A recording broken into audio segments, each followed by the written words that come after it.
तो कैसे हैं आप सब लोग। आप सबके सामने एक बहुत ही डरावनी कहानी लेकर आया हूँ। अगर अच्छी लगे तो कमेंट में ज़रूर बताइए और प्लीज़ लाइक कीजिए और प्लीज़ चैनल को भी सब्सक्राइब कीजिए। आप सबका बहुत आभारी रहूँगा। तो बिना वक्त गवाए शुरू करते हैं। भूत शब्द जब भी कभी हम सुनते हैं तो एक गहरी सोच में चले जाते हैं कि भूत होते हैं या नहीं। कुछ लोग भूतों को मानते हैं और कुछ नहीं। कुछ सोचते हैं कि अगर भूत होते हैं तो दिखाई क्यों नहीं देते। वहीं कुछ ऐसे भी लोग हैं जिन्होंने भूतों को दिखाई ना देते हुए भी महसूस किया है। ना मानने वाले लोगों को बताना चाहता हूँ कि हवा दिखाई नहीं देती, फिर भी हवा होती है। हमारा शरीर हवाओं को महसूस करता है। ऐसे ही भूत होते हैं लेकिन दिखाई नहीं देते। कुछ घटनाएं मैं आपके साथ साझा करना चाहता हूं जो 101% सच हैं।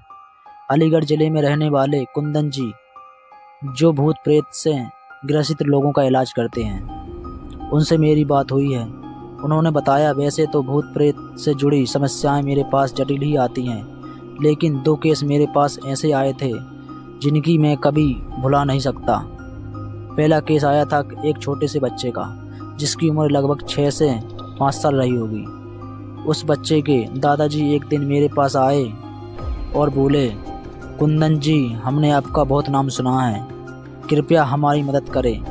हम बहुत परेशान हैं, आपके पास बहुत उम्मीद लेकर आए हैं। मैंने कहा, जी अपनी समस्या बताएं, मैं आपकी पूरी सहायता करूंगा। फिर बच्चे की दादी ने बोला कि हमारे साथ पिछले 2 महीने से अजीब बात हो रही है। हमारा पोता जो कक्षा 2 का विद्यार्थी है, 2 महीने से उसका टिफिन उसके पास खाली पहुंच रहा है। पहले तो उसका टिफिन हमारा ड्राइवर लेकर जाता था। हमने सोचा कहीं यही तो नहीं खा रहा, सारा खाना चट कर जाता है, और उस ड्राइवर को हमने बुरा भला कहकर नौकरी से निकाल दिया। फिर मेरा बेटा छोटा गौरव खाना लेकर जाने लगा, लेकिन फिर भी वही हाल रहा। हम लोग उसको टिफिन में खाना भर कर देते, लेकिन स्कूल में जब पोता टिफिन खोलता तो टिफिन खाली रहता। अब हम अपने बेटे गौरव से कहने लगे कि टिफिन खाना कहीं तुम तो नहीं खा लेते।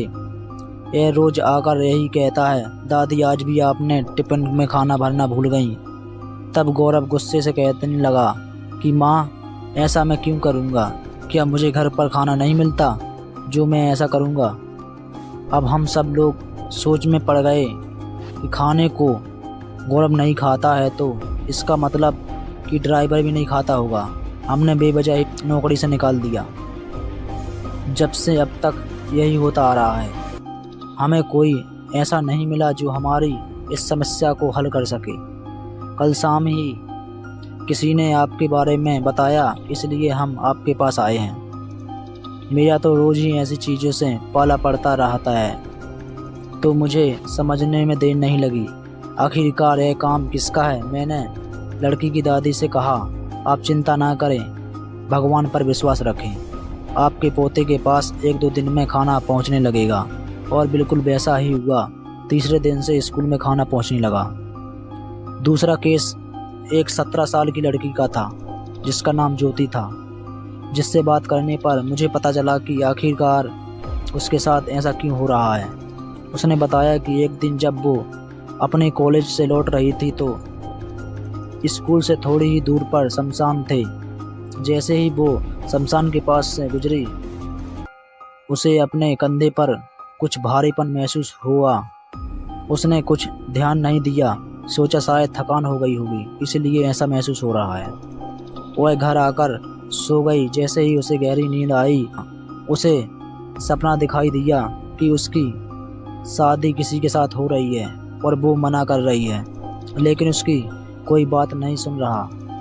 जब सपने में उसकी बात कोई नहीं सुन रहा था, तब उसने उस लड़के से बात करने का फैसला किया जिससे उसकी शादी हो रही है। वो लड़का एक कमरे में था जहां बहुत अंधेरा था, और वो कमरे में दरवाजे की तरफ पीठ करके खड़ा था।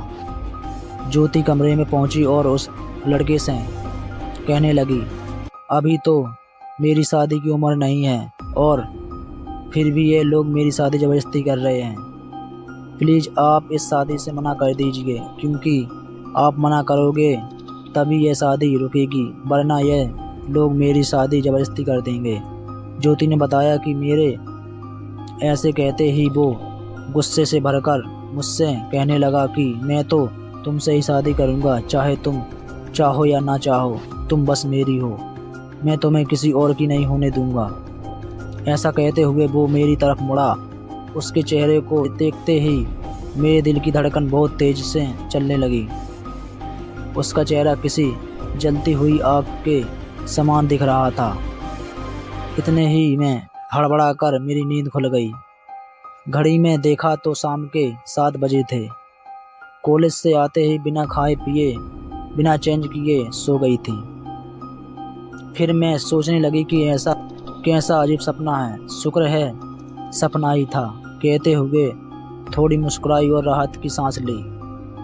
सपने देखे 2-3 दिन ही बीते होंगे कि एक सुबह ज्योति के माता पिता ने देखा कि ज्योति अपने बिस्तर पर सोने की बजाय नीचे ज़मीन पर सोई है और उसका किसी नई नवेली दुल्हन की तरह पूरा श्रृंगार हो रहा है। उस दिन से ज्योति को रोज माता पिता को ऐसे ही मिलती, किसी नई नवेली दुल्हन की जैसी। ज्योति के माता पिता यह बात किसी को बताने से भी डरते थे, कहीं लोग उसे उल्टा सीधा ना कहे, क्योंकि लोगों को तो बस बात मनाने का मौका चाहिए होता है। ज्योति के माता पिता ने सोचा क्यों ना हम ज्योति को अकेले सुलाने की बजाय अपने साथ बीच में सुलाएं, और फिर उन्होंने ऐसा ही किया। लेकिन जैसे ही सुबह हुई तो उन्होंने देखा कि रोज की तरह है ज़मीन पर सोई हुई है और उसका श्रृंगार हो रहा है। अब की बार माता पिता ने तरकीब सोची कि पहले ज्योति की कमर में रस्सी बांधकर फिर उसकी रस्सी को हम दोनों अपनी कमर में बांधेंगे, फिर सोएंगे। और उन लोगों ने ठीक वैसा ही किया और फिर सुबह को रोज की तरह ज़मीन पर लेटी। आज ठीक वैसे ही मिली। तब जाकर उन लोगों ने मुझे अपने घर बुलाया। अब ज्योति मेरे सामने बैठी थी, मैं मंत्र जाप कर रहा था। ज्योति मेरी नज़र से बिल्कुल भी नज़र नहीं हटा रही थी। मैं सोच रहा था जैसे ही ये नज़र हटाए मैं अपना काम कर दूंगा। करीब 15 मिनट बाद उसने अपनी नज़र हटाई और मेरी तरफ पीठ करके बैठ गई।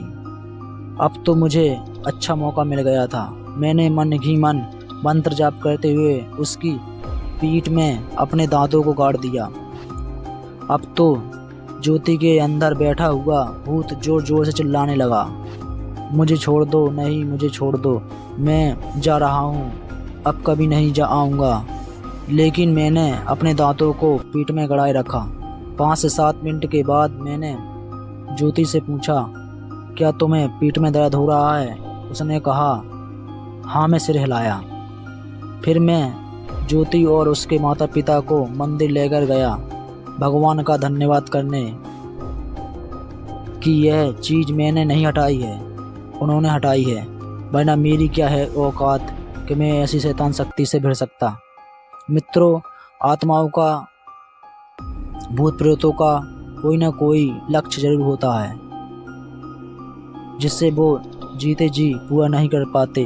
उन इच्छाओं को वो मरने के बाद पूरा करते हैं, जिसके लिए उन्हें कोई ना कोई शरीर चाहिए होता है। तो इस दुनिया में कई तरह की चीज़ें हमारे आसपास विराजती हैं। वो दिखाई नहीं देती तो इसका मतलब यह नहीं कि वो इस दुनिया में नहीं है। हर चीज़ इस दुनिया में है। तो अगर आप सबको ये वीडियो अच्छी लगती है तो कृपया चैनल को सब्सक्राइब कीजिए। धन्यवाद।